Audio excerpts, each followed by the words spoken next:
Welcome to an all-night journey through the deep south.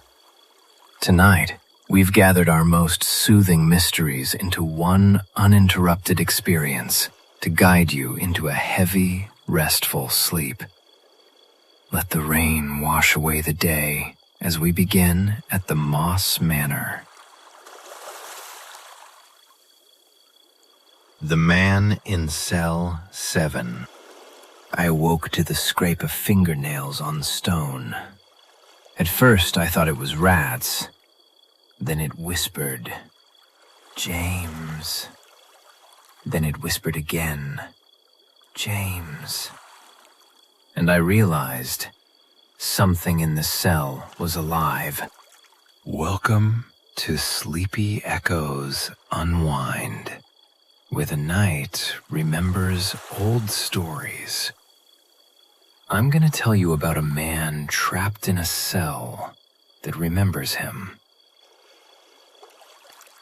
In that place, the walls listen, the shadows move, and if you whisper your name, it might whisper back. Tonight, you'll meet James, the inmate in cell 7.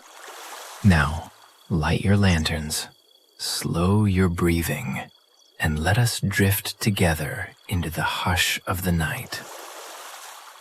Listen close. The man in cell 7. Down in southern Louisiana, the prison squats low against the marshland. Concrete walls sweating in the heat, while razor wire coils shimmer like silver snakes under the burning sun. The air smells of mud, bleach, and rusted iron. And from the yard you can hear dominoes slapping tables, weights clanking, men laughing too loud, just to drown out the silence waiting on 'em later. Guards move slow but watchful beneath mirrored sunglasses, keys chiming at their hips as boots grind gravel into dust. The older cell block, Block C, stands darker than the rest, bricks stained from years of rain and secrets, its corridors humming under flickering lights. And halfway down that hall, alone in cell 7, sits James Whitmore, listening to something the others can't hear. Chapter 1, The Scraping. I woke up to the sound again. Soft, crawling along the wall right behind my head, like something dragging its nails over plaster. Not the guards. I know their boots, the way they click and tap out orders. No, this was quieter, sinister, close. The ceiling leaks something fierce when it rains. Fat drops falling slow, hit the floor with little pings like tiny bells echoing down the hall. Makes the walls smell worse. Wet stone, mold, iron. You can hear it if you're listening. Can hear it if you dare. I reckon I seen him last night. I swear on it. Didn't look like any man I ever met. Pale, like the moon done crawled inside him. Eyes that didn't blink, just stared, piercing through me. Swore he whispered my name. Ain't nobody else ever called me that here. Not since the trial. Guard's face said I was alone, same as every day. But I know what I seen. I know what I heard. Maybe I'm losing my mind. Maybe something else is here. Food tray slides through the slot. Metal scrapes metal. Clang. I ain't hungry. Never hungry. Just watch the shadows pool in the corners.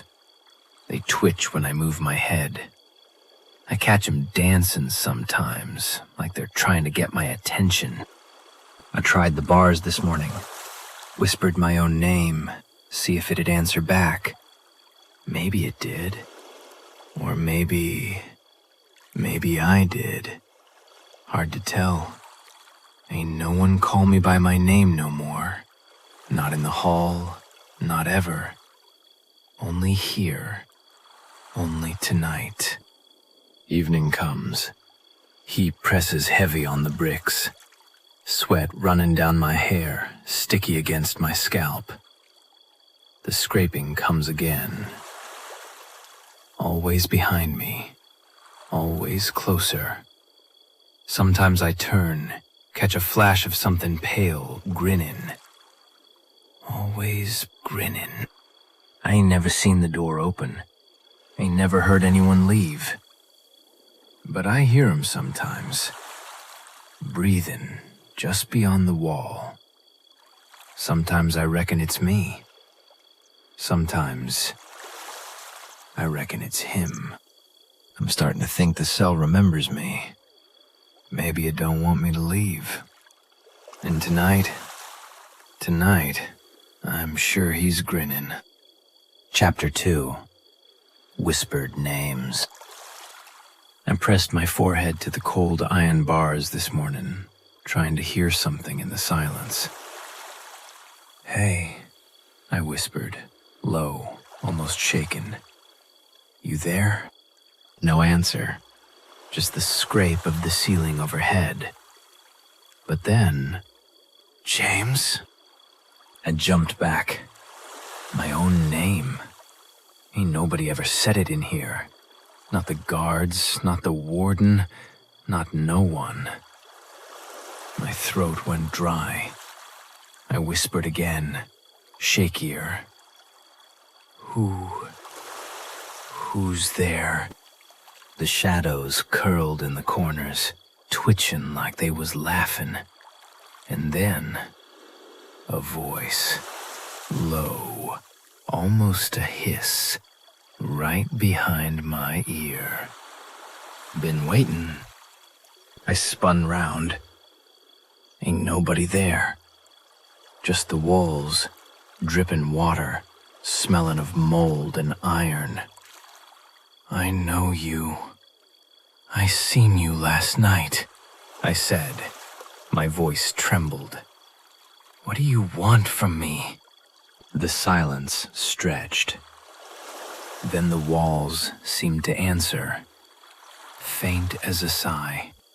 "Don't leave." I backed up, heart pounding.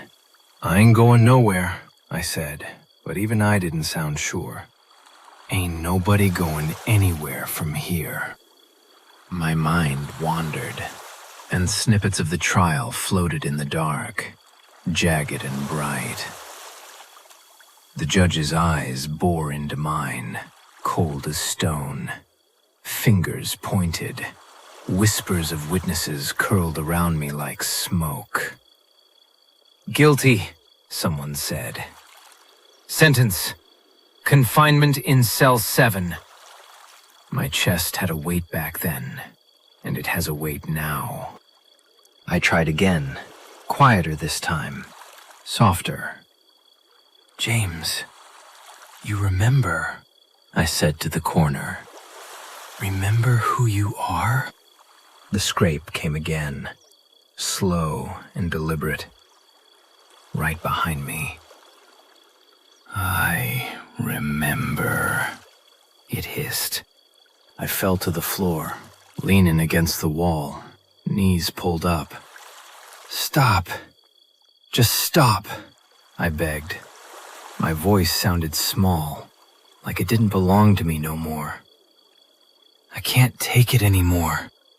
A shadow stretched from the corner, slow as molasses, fingers touching the edge of the cell, almost brushing my arm. "You can't leave," it whispered. I swallowed hard, shiver running down my spine. Why me?" I whispered back, voice croaking. "Why me, huh?" And for just a heartbeat, the whispers of the past The pointing fingers, the gavel pounding, all swirled in my head.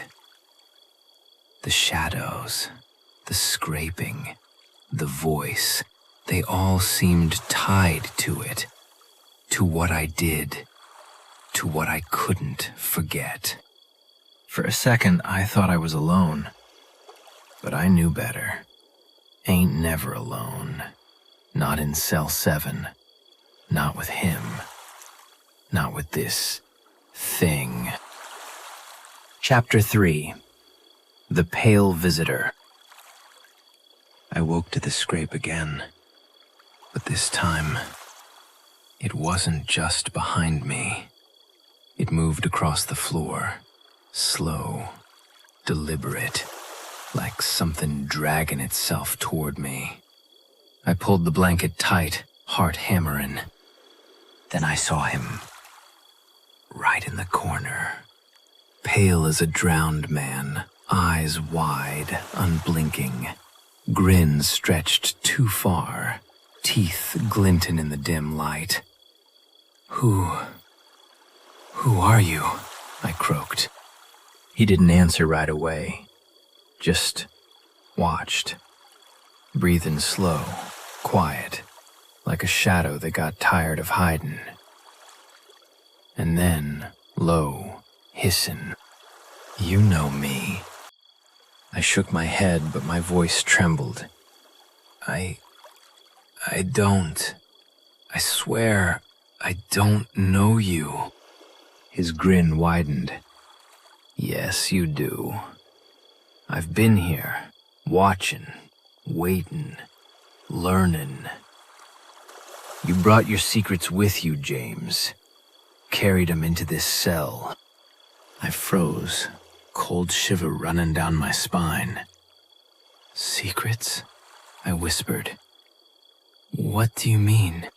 He tilted his head, slow, like a predator studying something fragile. "The one who trusted you. She still remembers. I remember too." His grin stretched wider. "And I don't forget." I took a step back, bumping into the bars. "What do you want from me?" My voice cracked. "Ain't nobody coming to save me." The scrape came again, closer, like something fingernails on stone.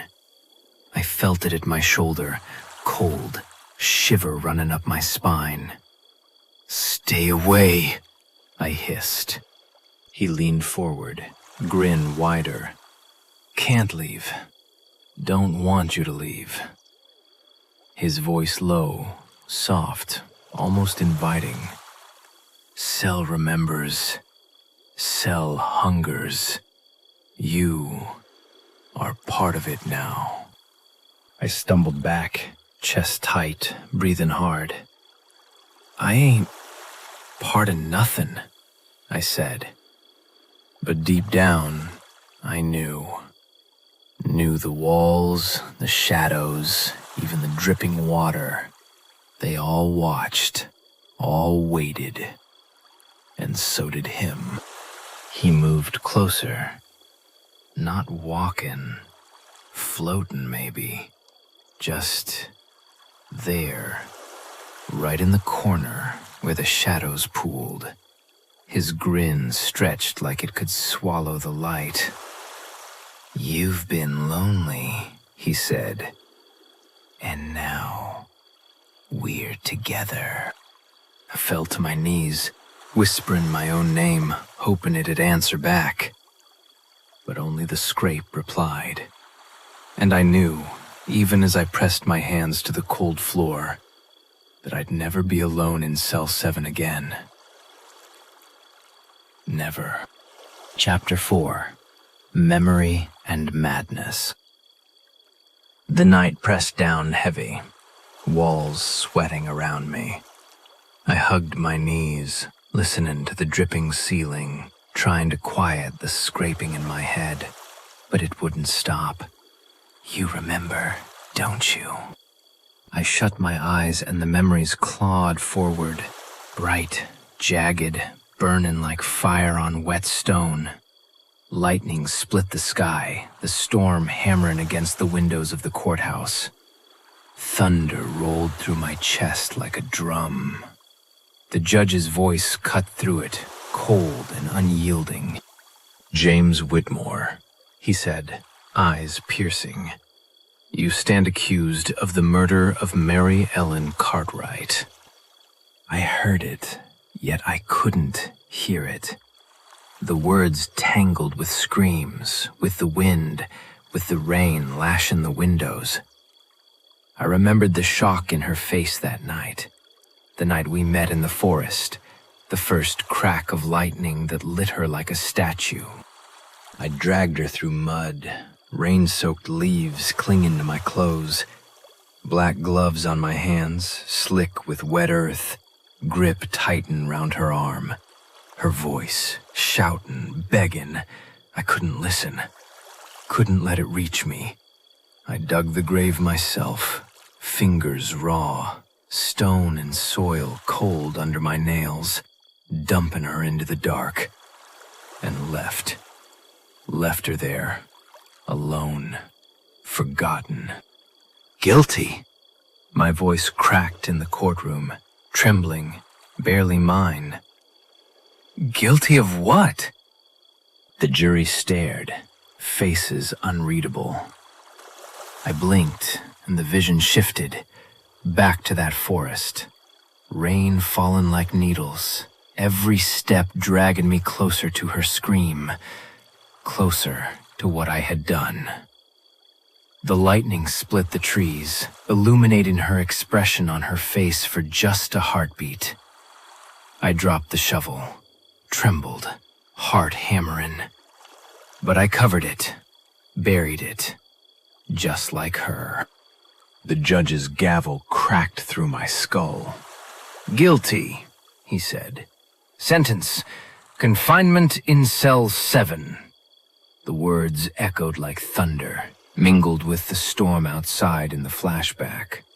My pulse raced. Wet leaves and mud splattered across my shoes, the smell of iron and dirt. I could feel her, smell her, the weight of her life hanging on my conscience. I pressed my palms to my face. "It wasn't intentional!"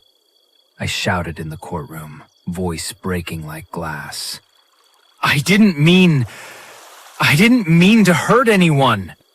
Her eyes flashed in my mind, lightning catching them again, her mouth open in terror. "Please," she had whispered. "James."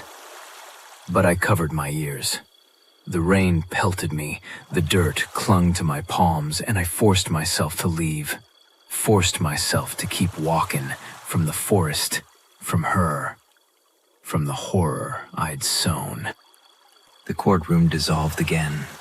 My knees pressed into cold wood. Faces blurred, whispers floating, pointing fingers stretching across the floor. "You remember everything," the judge's voice echoed. But now it was like the pale figures, low, coaxing. "You brought it here." I could feel it. The scraping in the corners, the shadows pulsing with it. The figure in the cell, watching, waiting. "James Whitmore," the prosecutor said, voice sharp as the storm outside. "Did you kill Mary Ellen Cartwright?" I could see myself in the rain again, hands shaking, the black gloves slick. I didn't answer her, didn't answer myself. Only dug, only buried, only left her in the dark. My chest heaved, lungs filling with the damp, cold air of the forest. The lightning flashed once more, bright enough to blind me. Her eyes, her mouth, her scream swallowed by the dirt. The thunder in the courtroom roared back at me. "Yes," my own voice muttered. Yes, I did. The jury's faces became shadows, the pointing fingers twisted like roots. Guilty, echoed again, each syllable pounding into my chest. Cell 7. I pressed my head to the desk. Sweat and rain, guilt and fear dripping down my spine. I didn't mean... My words failed me. My mind teetered. One moment, the judge's eyes. The next, the lightning catching her face in the mud. The next, just darkness. And then, movement in the corner. I opened my eyes. The pale figure leaned forward, grin widening impossibly, eyes unblinking. All remembered, he whispered. All seen, all felt. You cannot forget what you did. And now, you're mine. My breath hitched. I can't take it, I whispered, voice broken, heart hammering. I'm losing it. He stood then, just for a moment, and winked at me. A small, knowing gesture, like he had been expecting me to remember, to feel it all. Then, he vanished, melting into the shadows of the corner. I pressed my hands over my face, knees pulled to my chest. Outside, the storm still raged. Somewhere in the distance, a clap of thunder sounded almost like laughter. And I knew. The cell waited. Always waited. Watching. Remembering. Forever, James. A drip of water hit the floor like a ticking clock. And somewhere, just at the edge of hearing, I thought I heard her whisper. Chapter 5. Closer and closer. I could feel it before I saw it. The air shifting, like something heavy moving through the shadows. I pressed my back against the wall, heart hammering. The scrape started again, slow at first, then faster, closer, right behind me. You there? I whispered, shakier than I cared to admit. I know you're there. A shadow shifted in the corner, pale fingers stretched, crawl across the damp stone. Closer, it hissed, voice low, soft, like a snake in the dark. I stumbled back, banging the bars. Stop, I yelled. Stay back. The figure's grin widened. You like the sound of your own voice, it said, low. But I like the sound of fear more. I tried the tray slot, throwing it at the corner. Metal clanged against stone. He didn't flinch, didn't move, just waited, grinning. Throw your anger, he said. Throw your hate. It won't save you. I sank to the floor, hands over my head, whispering to myself. I can't fight. It's too close. Too close. The scrape crawled over my shoulder, cold as death. Fingers brushing against my neck. Closer, he hissed again, almost tender. I'm always here. I breathed in, shakily, shiver running down my spine. Why me? I screamed. Why me, huh? The figure leaned in from the corner, grin stretched too far. Because you're Delicious, he said, voice almost sweet, almost kind. Because you're mine. And then the walls seemed to hum. The shadows thickened, and the ceiling wept fat drops that fell in time with my heartbeat. I realized I wasn't just trapped in the cell. The cell was trapped in me, and him, and me, and him, and the shadows all at once. Closer, always closer. I didn't try to run. Couldn't. Didn't want to. I just stayed there, feeling him brush the edge of my skin, grinning, waiting. Chapter 6. Confrontation. The scrape came sharp this time, cutting through the silence like a knife. I froze, heart hammering, every hair on my arm standing on end. Who? What? Are you? I whispered. My voice trembled. The pale figure stepped out of the corner. No floating this time, just there. Solid. Eyes unblinking, grin stretched wide. I am what you fear, he said. I am what waits in the dark when no one else remembers your name. I pressed against the bars, shiver running down my spine. Leave me alone, I barked. I ain't doing nothing wrong. He laughed, soft, wet, like water dripping from the ceiling. Wrong. You don't know right from wrong anymore, he said. You brought this on yourself. You remember the girl, don't you, James? The one who trusted you? I stifled a sob, knees buckling under me. I didn't mean... My voice cracked, swallowed by the shadows. He leaned closer, fingers stretching from the darkness, brushing the edge of the bars. You meant to hurt her? Maybe not. But the fear, the pain, the guilt, it's yours now. And I remember it all.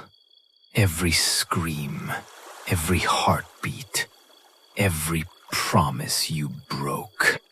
I shook my head, desperation rattling my voice. I can't. Please, leave me alone. His grin widened impossibly, eyes glinting in the dim light. Leave? I can't. I won't. You invited me the moment you turned your back on her. You carried it here, James. And now, we are bound. I am what you can't forget. And I always will be. I fell to the floor, hands covering my face. I can't, I whispered. I'm losing it. He crouched in the corner, voice soft, almost human, almost kind. Losing it? No, James. You're finding it. The guilt, the fear, the hunger. It's all you, and it's all me. And now, it's always been here. The walls hummed. Shadows shifted. Drips fell in time with my thumping heartbeat. The cell breathed. And then the figure grinned wider than ever, stretching impossibly across the darkness. Together now, he whispered. Forever. You cannot escape what you've done. And I am here to remind you. I wanted to scream, to run, to fight. But every part of me froze. The cell, The figure, the shadows, they were all one. And in that moment, I realized I wasn't just trapped.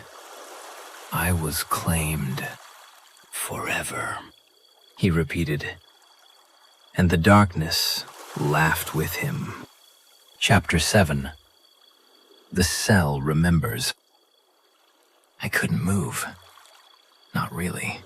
The walls, they weren't just walls no more.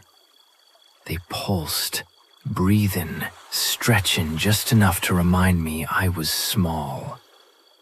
Every drip from the ceiling sounded like a heartbeat syncing with mine.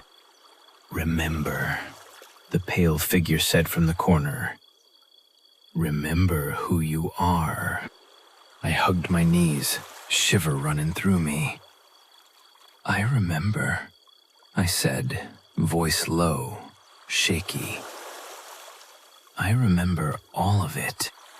The shadows twisted along the walls, twisting and writing, forming faces I knew, faces I feared. The scraping came from every angle now, fingernails on stone, on metal, on air itself. I could feel it along my spine. I see you, James, the figure whispered. Every thought, every secret. The cell sees too.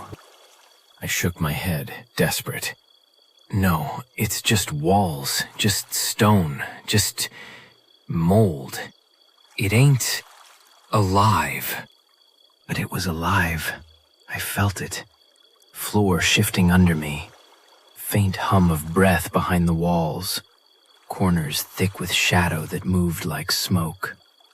The dripping water ran in patterns, like fingers pointing at me. The air was thick with iron and fear. Why me? I begged. Why is it me? You are all it needs, the figure said. All I need. Fingers stretched from the shadows, brushing my cheek. Cold, alive, hungry. The cell remembers everything, and it never forgets. I sank to the floor, pressed my hands over my face. Every memory, every crime, every whispered name bounced off the walls, echoing louder, closer, tighter.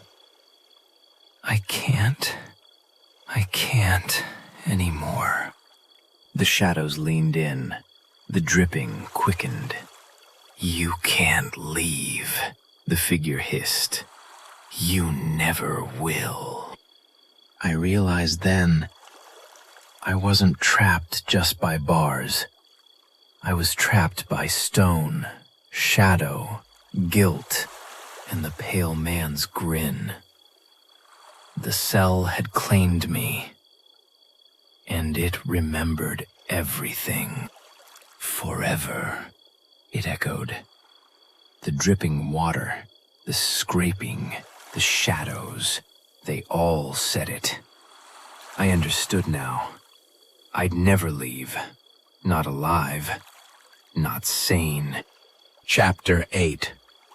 Grinning in the Dark. Dark settled heavier than a coffin lid. The drip of the ceiling slowed, then stopped. The scrape faded, leaving only silence. But it wasn't peaceful. It was waiting, watching. I could feel it in my bones. I crawled to the bars, shakier than a leaf in a storm. I don't understand, I whispered. Why me? Why this place? A shape stirred in the corner, pale, grinning, eyes wide, unblinking. You do, it said, low, voice curling like smoke. You always understood. That's why you're here. That's why I'm here. That's why the cell remembers. I swallowed hard, pressed my palms to the cold stone. "I want out," I said. "I can't stay here. I won't." The shadows thickened, fingers stretching across the floor, across the walls, brushing against me. "You won't," the figure hissed. "Not alone. Not ever. You are part of it. Part of me. Part of this cell." I tried to scream. My voice caught in my throat. My body trembled, useless. And then, the grin grew wider, impossibly wide, stretching into every shadow, into every corner, into every drip of water and scratch of stone. "Forever," it whispered. "Forever, James." The air pressed close, heavy, alive. The cell pulsed like a heart, walls breathing, shadows dancing. I realized then, my fear, my guilt, my own name, it all belonged here, to him, to the cell. I sank to my knees, whispering my name one last time. James. And somewhere, in the corner, in the shadows, in the stone itself, it answered back. Not kindly, not cool, just grinning. And the darkness laughed with him. So tell me, was James haunted by a demon in cell 7? Or was he finally trapped alone with his own guilt? One more question, listener. If you were locked alone in cell 7, what would the shadows call you by? Thank you for joining this moonlit journey. If you'd like to unwind with more tales each week, light your lantern and subscribe. For now, blow out your lantern. We shall meet again. The Urban Legend of the Bayou's Two-Toed Tom. A short story. There are places in the deep south, far from any highway, where the air is thick enough to drink, and cypress trees rise like skeletal fingers against a bruised sky. These are places where stories are born, not clean, neat stories, but tangled legends that cling to Spanish moss and seep into dark, brackish water. In the swamps along the Alabama-Florida border, they tell of a monster, a creature of impossible size and fury. They call him Two-Toed Tom. The legend dates back to the 1920s. A massive bull gator, 14 feet long, eyes glowing like embers. He got his name after a steel trap mangled his foot, leaving behind a distinct two-toed track, a mark that soon became a warning of death for livestock. And sometimes people. For years, Tom couldn't be stopped. Bullets were said to bounce off his hide. One farmer, Pap Haynes, tried to end it by blowing up an entire pond with dynamite. The explosion was massive, but Tom survived. Some say the blast even killed Pap's own granddaughter, but that's where the official story ends. The real story is darker. Old-timers say Tom wasn't just an alligator. They call him a haint, a shapeshifter, something that learns. Because sometimes the tracks didn't look right, and sometimes the sounds in the swamp didn't belong to any animal. They sounded like something listening. In the fall of 2024, 3 film students from the University of Central Florida chose this legend for their documentary. They thought they could debunk it. They were wrong. What you're about to hear comes from corrupted footage and a final voicemail. This is the story of Maya, Liam, and Chloe. Welcome to Sleepy Echoes Unwind, where the night remembers. Light your lantern, slow your breathing, and drift with me into the dark. Section 1. The Project. Maya was the leader, a sharp, driven documentarian with a healthy dose of skepticism. To her, Two-Toed Tom was a perfect subject, a classic piece of Southern Gothic folklore just waiting to be dissected and explained away. Liam was her tech guy, a wizard with cameras, mics, and drones who mostly saw the trip as a chance to capture some killer B-roll of the swamp. And then there was Chloe, the group's resident folklorist. She was the one who was a little too fascinated by the story's frayed edges, the whispers of shapeshifting, the hints that this was more than just an animal. She'd spent weeks digging into the region's lore, finding some really unsettling overlaps. She tried to tell Maya and Liam about the Rougarou, the Cajun werewolf that hunts people who break moral codes. She read them stories of the Boo Hag, a skinless witch from Gullah tradition that can steal your breath and wear your neighbor's face like a mask. She explained that in these swamps, a haint isn't just a ghost, it's a spirit of pure malice, the kind of thing you ward off with a special blue paint on your porch. "Don't you get it?" she'd argued, her voice buzzing with an energy they just brushed off as academic excitement. Two-Toed Tom isn't one legend. It's all of them. It's an alligator. It's a boogeyman. It's a shapeshifter. The story itself changes form depending on who's telling it. Maya just smiled and said, "Great, that's our angle then. The evolution of a myth." They arrived in a small, forgotten town on the edge of the Choctawhatchee River Basin, a place where time moved as slowly as the murky water. After renting a small fishing cabin, they spent the first day trying to interview locals. Most just shook their heads, warning them to leave the swamp's business to the swamp. One old man, rocking on a porch painted a faded, chipping haint blue, just stared at their camera and said, "Some things ain't meant to be debunked. They're meant to be survived." Section 2. The Investigation. Day 2.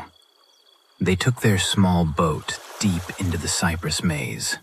The air grew heavy and still, the only sounds being the buzz of insects and the gentle lap of water against the hull. Liam sent up his drone, capturing stunning shots of the endless green and brown canopy. They set up motion-activated cameras and sensitive audio recorders near a spot the old man had called Gator Jaw Bend. The first night was quiet. Too quiet for Maya. But when Liam was scrubbing through the audio the next morning, he found something. Tucked between the croaking of frogs and the chirps of crickets was another sound. It was faint, a low, guttural clicking. When he isolated and amplified it, the sound was unmistakable. A camera shutter, clicking over and over, even though none of their cameras had been triggered. Chloe was visibly unnerved. "It's probably just some bug we don't know," Maya offered, but her voice didn't have its usual confidence. Later that afternoon, they found the first track. There, on a muddy bank pressed deep into the earth, was a clear, two-toed print. But it was wrong. It was way too big, and the stride to the next print was too long for any gator. It looked less like an animal that had lost its toes, and more like something that was born with only two to begin with. That night, the real fear began. Back in their cabin, a heavy thud shook the wooden porch. Liam scrambled for his camera, its light cutting a sharp beam into the suffocating darkness. There, on the porch steps, was a large, dead catfish. It was fresh, still glistening. There were no tracks leading to or from the cabin. It was just there. A gift or a warning. Well, what do you think, listener? It's strange how a good story can make the shadows in your own home feel a little deeper, isn't it?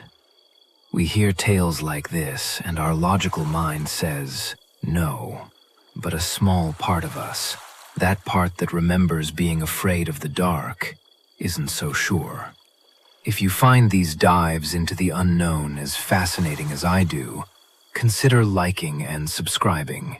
It helps more than you know, and it ensures you won't miss what came next.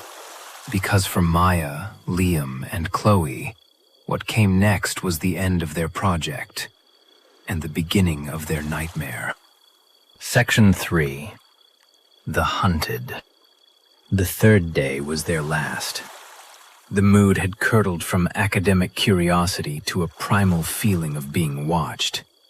Maya, ever the pragmatist, decided they'd make one final pass through the area with the track before packing it in.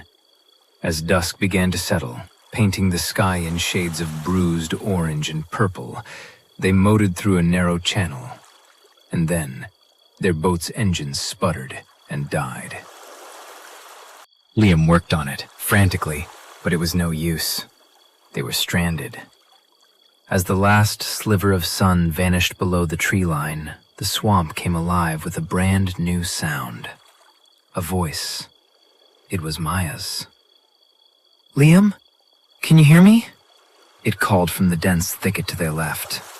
But Maya was right beside him, her eyes wide with terror as she shook her head. Then, Chloe, help! The voice cried out, this time a perfect copy of Liam's. The thing that had been watching them was now playing with them. Panic set in. Chloe, her research flashing in her mind, began whispering. It's a boo hag, or something like it. It wears your skin, it uses your voice, it gets inside your head. A loud splash erupted behind them. They spun around, flashlights cutting wildly through the night. Something huge was moving in the water, something that displaced way more water than any gator should. Then, from the shore, a bellow. It was the roar of a bull gator, but it warped and twisted, melting into a high-pitched scream before resolving into a guttural, two-syllable sound. It was almost a word, almost a name. Tom. The last coherent fragment from their camera is a frantic, shaky view of the boat. We hear Chloe screaming, "It's on the boat!" We hear Liam yelling. Then we see it. For just a few frames, caught in the camera's failing light, something is pulling itself over the stern. It isn't a gator. It's too big. Its hide a slick, pale white. It moves with an unnatural, bipedal grace. And we see a foot. A massive, clawed foot with only 2 toes plant itself on the deck. The camera drops, the lens pointing at the floorboards. All we hear is a wet, tearing sound and a scream that is cut brutally short. The conclusion. A week later, a local fisherman found the empty boat, snagged in some cypress roots, miles from where they'd been. The authorities recovered their gear. Most of the data was gone, but they salvaged a few video fragments, some distorted audio, and the last 15 seconds of a voicemail Maya tried to leave for her parents. The audio is mostly static, but in the final moments, her voice breaks through, choked with tears. She whispers one horrifying sentence. "It's wearing Chloe's face." The official report concluded that the 3 students were the victims of a tragic alligator attack, their bodies simply lost to the swamp. But the legend of Two-Toed Tom has changed. The locals don't just talk about a monster gator anymore. They talk about a presence in the swamp that watches and learns. They say that sometimes, on a moonless night, you can still hear voices calling out from the darkness, Voices that sound exactly like someone you know, someone you love. The story of Two-Toed Tom, the demon gator of the bayou, was never really about an animal. It was about a place that can swallow you whole, and a monster that can wear your skin, steal your voice, and turn a simple documentary into a terrifying and final urban legend. The auction, where seconds cost your soul. My hand is in the air. I can't stop it. I want that clock. I need that clock. It's an exquisite antique, a grandfather clock that seems to absorb the light in the room. The bidding around me is frantic, desperate. 20 seconds, a voice screams. 25, another counters. I'm about to shout 30 when a cold, paralyzing dread washes over me. Seconds? They're not bidding with money. It's not an antique clock.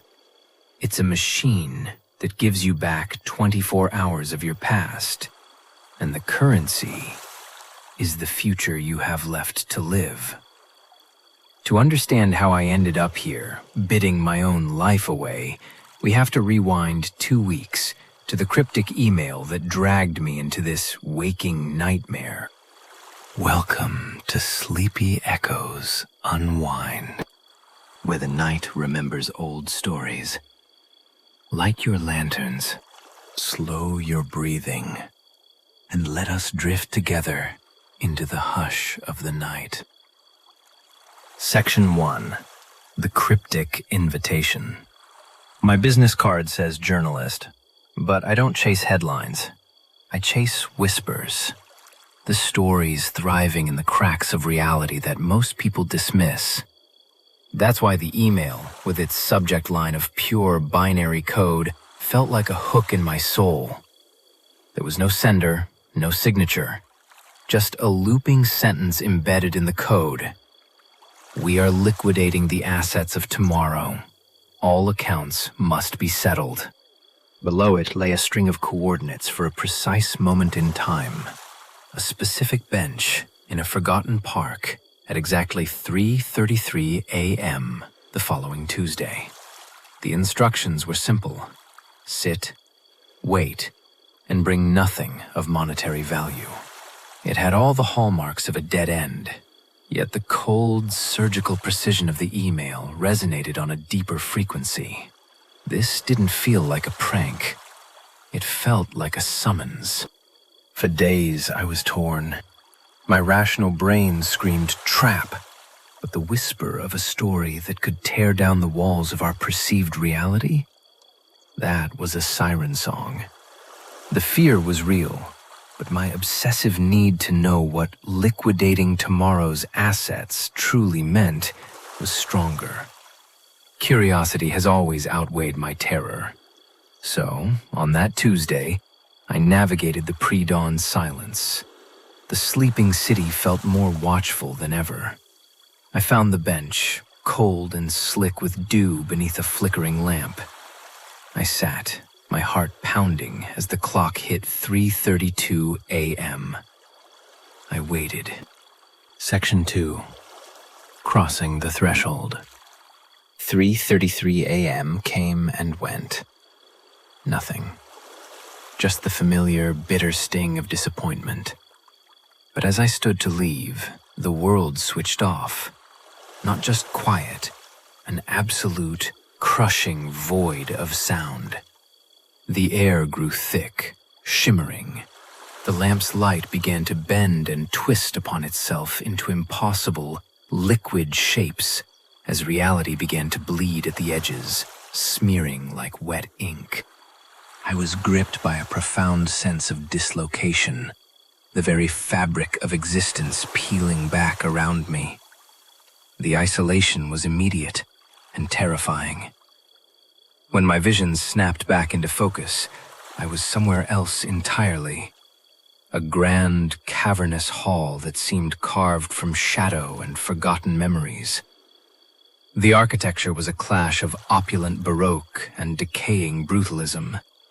And I was not alone. Dozens of figures drifted through the hall.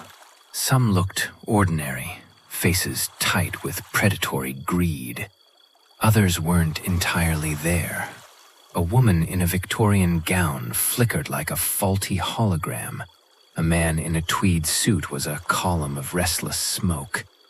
The living and the spectral, shoulder to shoulder, all waiting with a terrible, silent patience.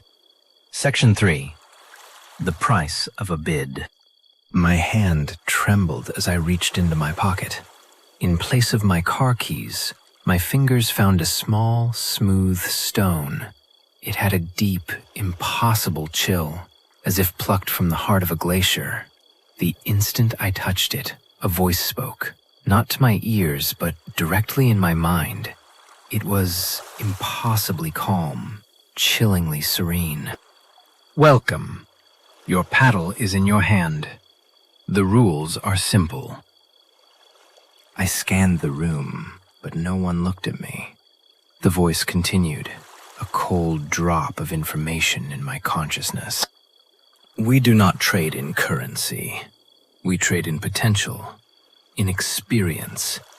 A bid can be a memory you cherish, a sliver of your future, an emotion you will never feel again. All bids are binding. All sales are final.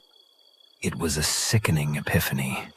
The stone wasn't an object. It was a parasite latched onto my soul. The price of admission wasn't bringing nothing of value. The price of admission was everything. I was the currency. The journalist in me screamed to document. The human screamed to flee. But the entrance was gone, replaced by a seamless wall of ancient, sweating stone. I wasn't a guest. I was an asset. Section 4. A liquidation of the soul. A pair of towering doors groaned open, and the crowd swept me along into a vast amphitheater. At its heart stood a block of pure obsidian, and behind it, the auctioneer. He was neither living nor dead, a paradox of sharp lines and infinite emptiness. His eyes were black holes holding the sorrow of 1,000 ruined lifetimes.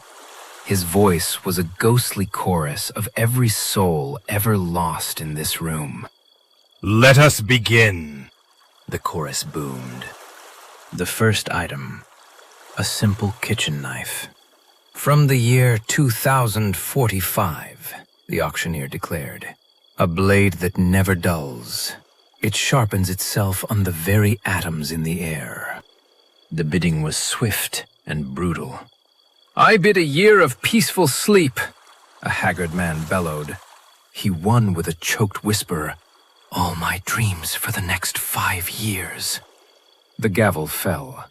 He staggered away, clutching the knife, his eyes suddenly hollow and ancient. Next, a small data chip. A preventative cure for cellular degradation, the auctioneer announced. From the year 2098. It will not reverse aging, but it will halt it. The air crackled with raw desire. A terrified woman cried, "The memory of my daughter's laugh!" A fading spectral figure countered, "The feeling of sunlight on my face." The woman won, sacrificing my capacity for love.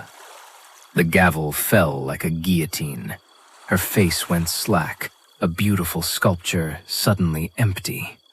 She had purchased an eternity, but in the same breath, forgotten why she wanted it. Then they brought out an old fountain pen. This pen will write only the truth. For a journalist, it was the Holy Grail. The stone in my hand pulsed with heat, a parasite tempting me to feed it. A bid formed on my lips, the memory of my first byline. I shoved my hand deep into my pocket, fighting an enemy that was already inside me. Section 5. The final bid. And that's when I saw it. The item that brings us back to the beginning. An ornate grandfather clock. This item does not tell time. The auctioneer's voice echoed, a chilling symphony of loss. It gives it. The owner may turn the hands back once, and only once, to relive a single perfect 24-hour period from their past. A profound hush fell over the room. To erase one mistake, to hold a lost loved one. It wasn't an item. It was a prayer made manifest. The bidding, the auctioneer whispered, a flicker of unending sadness in his ancient eyes. The bidding will be in the currency of the present, seconds from the remainder of your life. And just like that, we were back, here, now. The bidding is a blur. 10 seconds! 15! The specters bid with abandon, the living with the quiet terror of watching their own hourglass drain. The price climbs. 20 seconds. 25.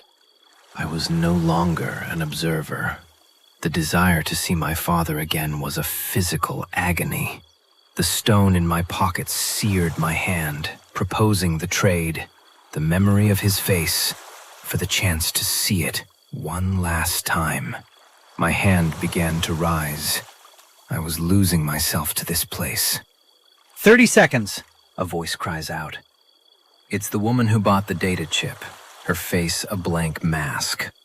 Everyone pays. The auctioneer's voice boomed inside my skull. In that moment of horrifying clarity, I saw it. A small door behind the auctioneer. It didn't belong. It looked soft, almost breathing. Not an escape. It was just other. Fueled by pure animal terror, I broke my trance and ran for the anomaly. The conclusion. Pushing through the door was like diving into an ocean of static, a sensory sandblasting. I felt pieces of myself being stripped away. The name of my childhood street, the punchline to my favorite joke.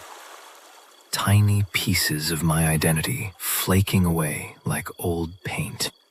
I burst out and collapsed onto wet pavement, miles from the park. Dawn was breaking. The city was waking up, utterly oblivious. I reached into my pocket. The stone had crumbled into fine gray dust. I have my story, but no proof. My recorder holds only static. When I try to write the details, my mind is a fog. Did I lose those memories in my escape? Or is my mind just burying the trauma?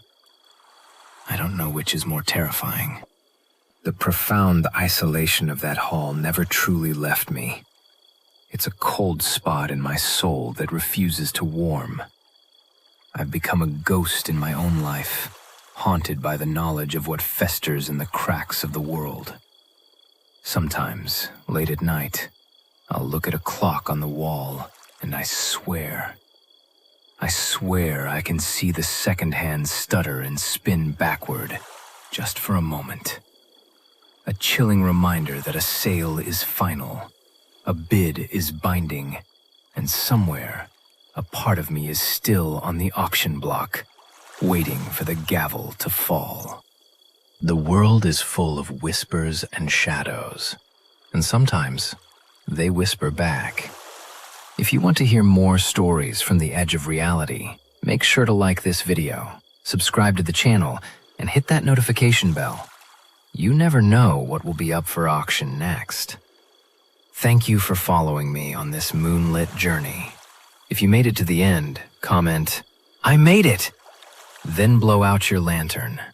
We will meet again.